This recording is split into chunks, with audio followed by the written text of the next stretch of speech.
Hi. So, where to begin?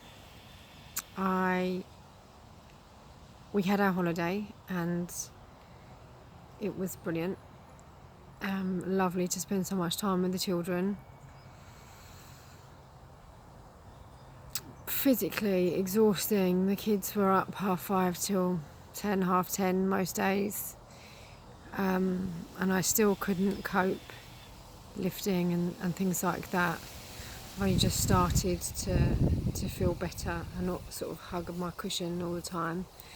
So yeah, if you see someone wandering around the heart-shaped cushion, then they've had some kind of surgery and they're going through something similar to me. I tried to do a few recordings on holiday, but they wouldn't load, and I've tried to do a few since, and I don't know, they've just not been right, and I felt really sad since coming home, and mentally I think I'm struggling a little bit. I think it was day 2 or day 3, my swimsuit, the pain, I had like a halter neck, thinking that would be alright, and the pain with tummy control, well, that was the idea anyway, but the pain of having anything sort of against my skin was just excruciating. So I I walked into a shop. I'm just going to move that.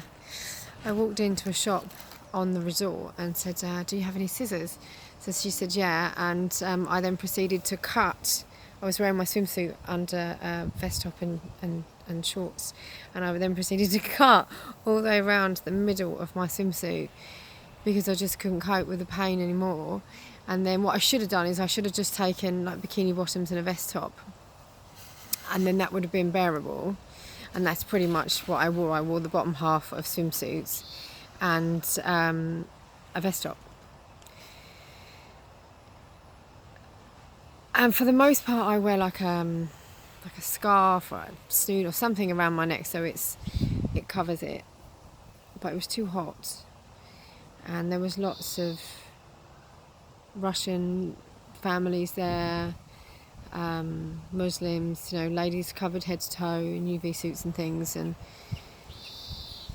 a real mix of people. And I got some really shocking looks, and obviously I couldn't be covered all the time. I couldn't hide that side all the time because I was dealing with the girls or carrying food or doing something, and it was really difficult walking through the food hall and feeling like, families going, look, there she is, there's that woman with one boob, there she is. And there was a bus that took you round to your room and things, because it was quite a big complex, and there was this one woman, and she just sat there just staring at my chest going, boob, no boob, boob, no boob. And then she looked at me and I was like, hello, no, there's no boob. And she just carried on looking at my chest. And I guess it's a shock. I guess most people are at home. They don't go on holiday, I guess. I don't know. And then it made me wonder, is there different stigmas for different diseases in different cultures? Is there a stigma attached to having one of your boobs off? And then I thought maybe there is. Maybe there, it's quite harsh, isn't it, in terms of, femininity, and I don't know if that's the right word. It is. That's a big deal, isn't it? And I found it really hot, and I didn't drink at all holiday.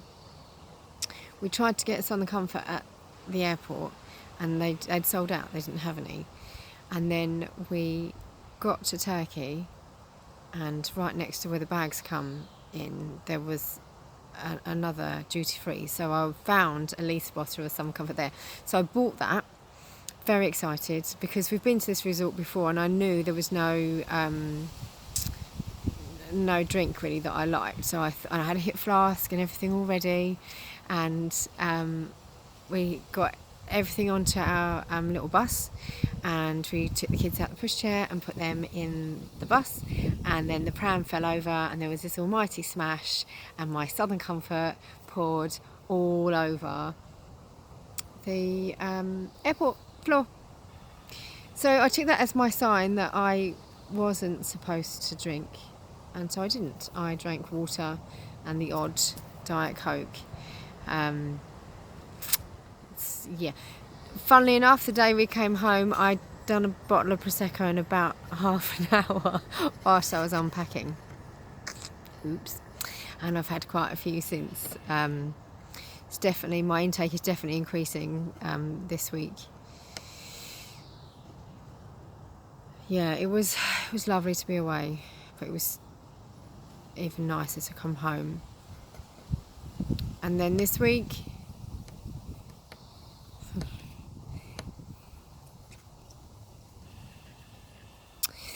I just feel incredibly sad.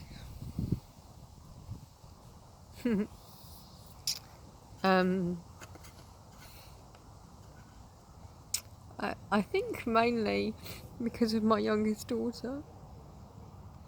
Well, for both my daughters really.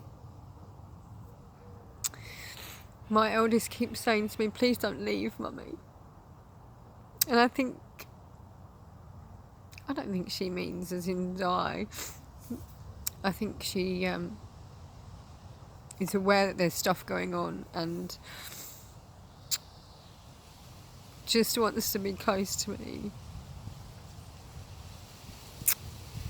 But my youngest, I think I really struggled after she was born, and I think I probably had postnatal depression, if I'm honest. She was a very clingy baby, and I found that really hard already having one. And there was things going on at work as well, other pressures and things, and I don't know that I necessarily... Well, I didn't bond with her the same way as Lauren. I didn't have the time with my eldest. She had all my time. I did everything with her, and it's harder when you have another one because you have to split your time, and so straight away you can't give them everything you gave the first. And yeah, she's 2, my youngest, and I feel like we've just got to this really good place. She runs, she wraps her arms around me and we play, and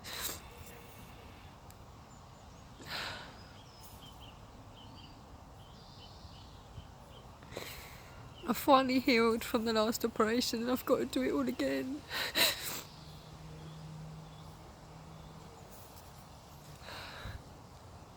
She won't understand.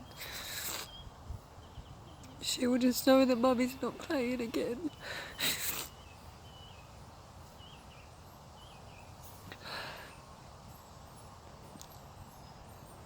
I know it's temporary.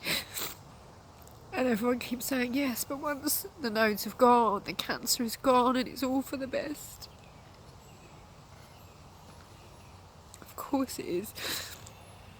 I know that. Sorry. I just don't know how I'm going to explain that to a 2-year-old who is just going to feel rejected.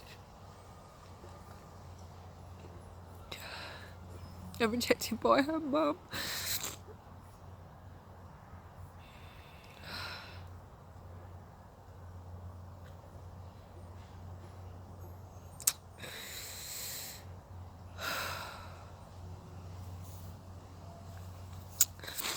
So, excuse me, sniffing, that's horrible. I've had some really good support and messages, and people contact me. I just honestly have been blown away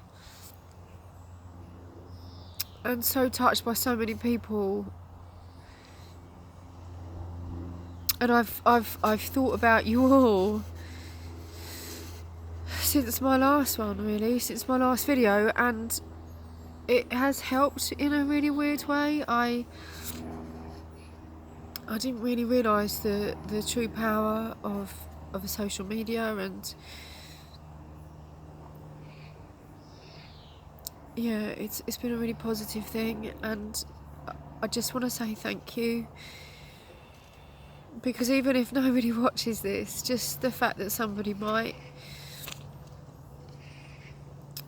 is enough to, I guess, keep me going in a way. Like, obviously my kids are, my family, my friends, but I feel like I'm answerable to you somehow in a way. And my boss said today, you know, people respond so differently, and some people fear the worst straight away, and it made me realise that if you don't have things and people and to keep pulling you back, then actually it's really easy to get caught up in the sadness. And I found the sadness really hard this week.